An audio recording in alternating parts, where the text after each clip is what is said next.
Oh, ada SMS, Mas. SMS apa, Ter? Bentar, saya bacakan ya. Selamat Anda mendapat undian 175 juta. Wah, saya bagi, Ter. Wah, ini menipu nih, Mas. Menipu ini. Gini loh, Mas. Zaman sekarang ini banyak orang yang sudah memiliki handphone. Ada yang memiliki satu, ada yang memiliki dua, ada yang memiliki tiga. Pokoknya setiap orang itu sekarang sudah punya handphone. Rasa-rasanya kalau tidak punya handphone itu ketinggalan zaman. Bahkan anak kecil saja sudah punya handphone lebih dari satu. Ada yang punya dua. Satu untuk bermain game dan satu mungkin untuk kegiatan sekolah. Nah, dalam Facebook itu loh, dalam handphone tuh, Mas, ada berbagai macam aplikasi. Facebook, Instagram, Twitter, TikTok, dan sebagainya. Pokoknya banyak aplikasi yang terdapat di handphone. Nah, sayangnya media atau aplikasi yang ada di handphone itu tak jarang sebagai sarana orang untuk menyebarkan berita-berita palsu. Dalam berita palsu itu ada banyak sekali, Mas. Misalnya kita mengatakan tentang seorang, pokoknya ngelek-ngelek tentang orang lain, Mas. Atau ada juga yang memfitnah orang lain. Atau mungkin juga sebagai sarana untuk menipu. Misalnya seperti yang saya sampaikan tadi, Mas, selamat Anda mendapatkan 175 juta.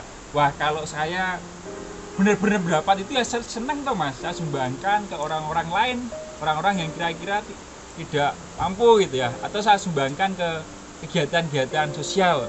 Tapi tak jarang berita itu hanya berita palsu, Mas. Atau bahasa kerennya itu, bahasa gaulnya hoax. Mungkin Mas Tukidi sudah tahu. Mas, renungan Injil pada hari-hari ini berkisah tentang Yesus yang berjumpa dengan para muridnya.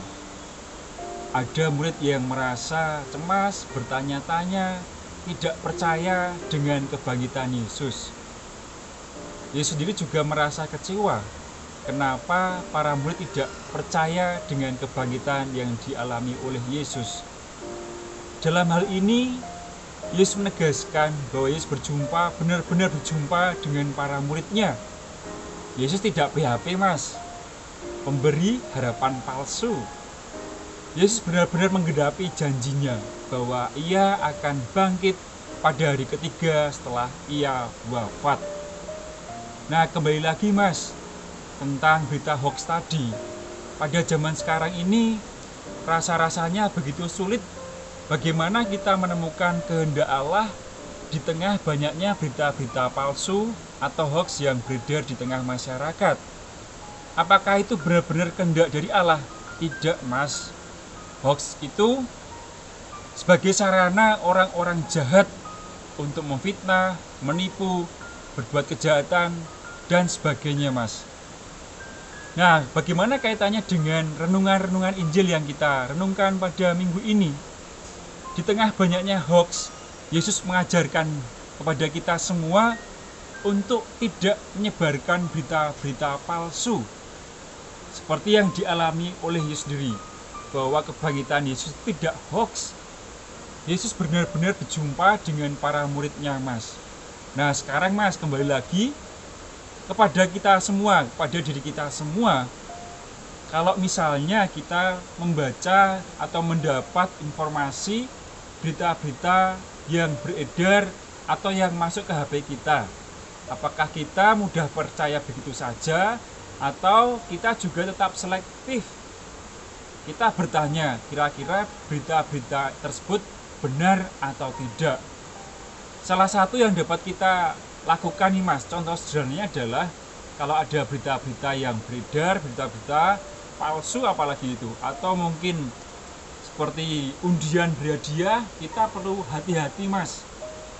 Nah, Paus Fransiskus itu mengajak kita semua, Mas, supaya kita itu semakin tajam dalam berdiskresi. Berdiskresi itu maksudnya kita harus semakin tajam dengan pilihan-pilihan kita, Ya istilahnya itu kita semakin bijaksana mas. Kalau ada berita-berita pokoknya tidak mudah percaya, juga tidak mudah untuk menyebarkan berita-berita palsu. Gitu ya mas. Semoga mas ini menjadi pembelajaran kita semua, supaya kita tidak mudah menyebarkan berita-berita palsu atau hoax, apalagi memfitnah orang lain di media sosial. Yang paling parah kan seperti kasus tadi mas, saya mendapat undian berhadiah, itu PHP mas. Itu merupakan kejahatan dan merugikan bagi banyak orang mas. Oh gitu ya Ter. Iya mas, mantap ya mas. Mantap.